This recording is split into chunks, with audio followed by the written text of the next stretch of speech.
Imagine a water tank with two taps, a right tap and a left tap. Either of the two taps can be used to take out the water. Which tap will you prefer?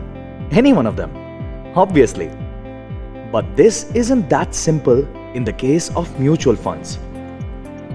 Your mutual fund investment is like that water tank filled with water, your hard-earned money. Any return in water inflow which increases the water level and any withdrawal decreases the water level. There are two taps to withdraw water out of this mutual fund tank. If we withdraw water out of the left tap, then you have to pay up to 30% water as a tax out of it.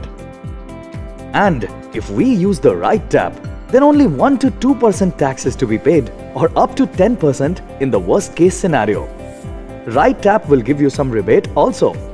Now, which tap would you prefer? The right tap, isn't it?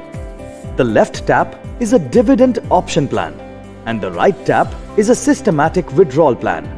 If you want to withdraw a fixed amount every month, systematic withdrawal plan is the best for you.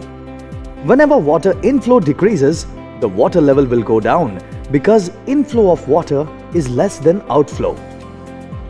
In such case, you will have to pay up to 30% tax as per your tax slab if you selected a dividend option, whereas you will not have to pay anything if you are withdrawing money using SWP in such case. So, SWP is a better and more tax-efficient option.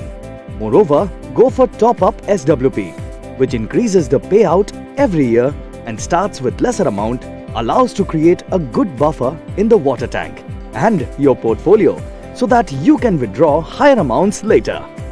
Mutual fund investments are subject to market risk. Read all scheme-related documents carefully.